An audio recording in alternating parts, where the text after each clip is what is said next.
प्रिय भाई और बहनों, आप सभी को जय मसीह की। मेरे दोस्त, इन दिनों में लोग कहते हैं मेरे पास समय नहीं रहता है।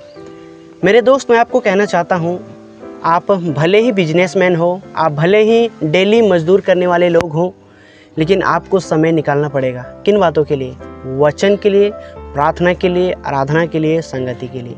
आपको इसके लिए, प्रार्थना के लिए, वचन के लिए, संगति के लिए आपको समय निकालना ही पड़ेगा, चाहे आप कितना भी बिजी व्यक्ति क्यों ना हो।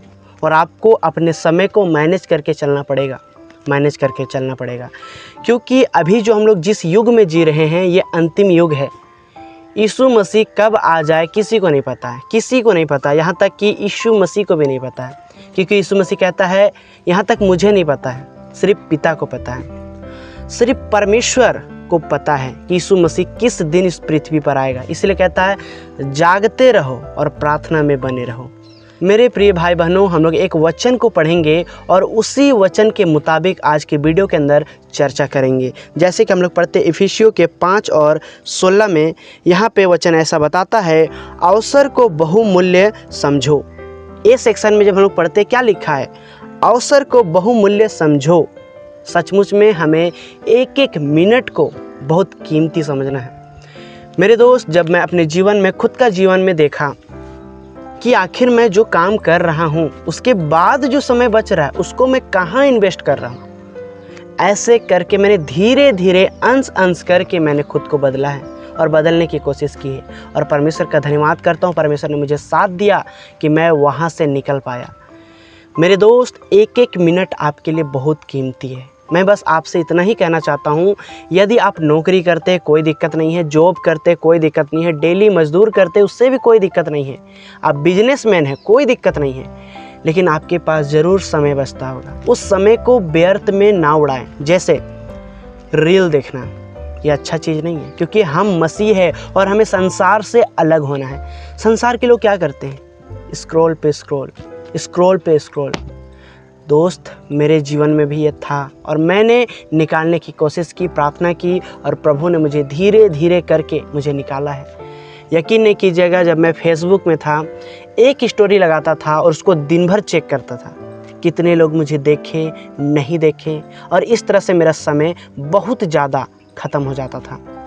मेरे दोस्त, हमारा जो समय है वो बहुत कीमती है। हर एक मसीह का समय बहुत कीमती है। जब भी आपको समय मिले वचन पढ़िए, जब भी आपको समय मिले प्रार्थना कीजिए। और इसके बीच में रुकावट बहुत होगा, आपको आलस लगेगा, आपको नींद लगेगा, आपको पढ़ने का मन नहीं करेगा, लेकिन फिर भी उस बुरी आदतों को आपको यीशु के नाम से कैंसिल करना, डांटना है और कहना, यीशु के नाम से आलसी जाने पाए इसी वक्त।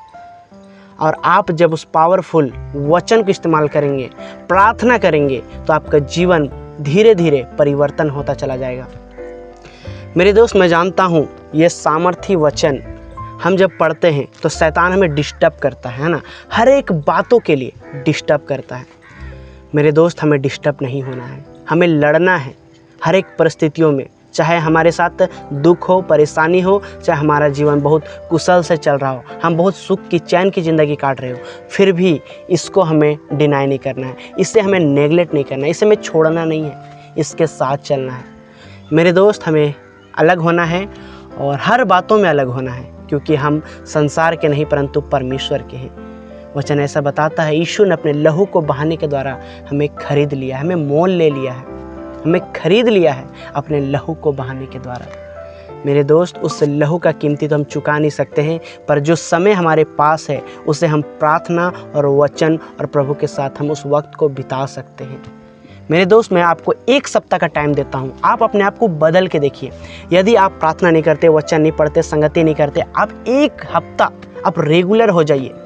सारा रील, सारा इंस्टाग्राम, सारा फेसबुक को साइड कीजिए और आप उठते के साथ प्रभु के साथ वक्त बिताइए। हर समय प्रभु के साथ वक्त बिताइए। जब आपको खाली समय मिले वचन पढ़िए और वचन में आपने जो सीखा है उस वचन से प्रभु से पूछिए, प्रभु इस वचन का क्या अर्थ है। यदि मेरे दोस्त उस वचन को आपने समझा है तो प्रभु का धन्यवाद कीजिए और उसी प्रकाशन को लोगों को बताइए, अपने भाई बहनों को बताइए, अपने माता पिता को बताइए, जो आपके मित्र है उसको बताइए कि मैंने ये सीखा है। इस तरह से क्या होगा, आपके जीवन में वो पवित्र वचन छप जाएगा और आप कभी भूल नहीं सकिएगा उस वचन को।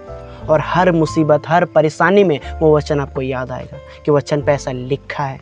जब यीशु मसीह का मत्ती 4:4 में जब परीक्षा हो रहा था तो यीशु ने कहा, क्या कहा? मनुष्य केवल रोटी ही से नहीं परंतु परमेश्वर के हर एक वचन से जो परमेश्वर के मुख से निकलता है जीवित रहेगा। और यीशु ने वो कहकर शैतान को सुनाया और शैतान से अंत में कहा, शैतान दूर हो जा, और वो चला गया।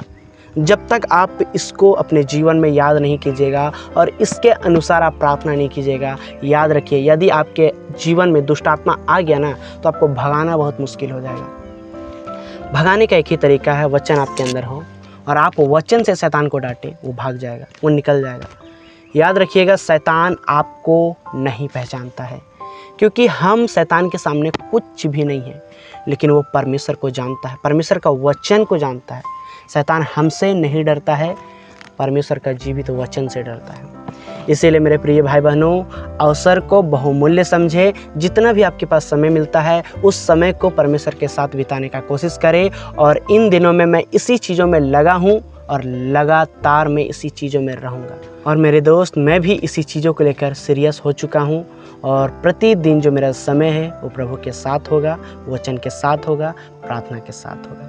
उम्मीद करता हूँ आज की वीडियो से आपने भी बहुत कुछ सीखा है और उम्मीद करता हूँ आप भी सुबह से लेकर शाम तक प्रभु के साथ अपने वक्त को बिताएंगे। आप संसार की चीज़ों पर मन नहीं लगाएंगे, लड़ाई झगड़ा, रगड़े झगड़े की बातों पर मन नहीं लगाएंगे, परंतु परमेश्वर का वचन और प्रार्थना में मन लगाएंगे। उम्मीद करता हूँ।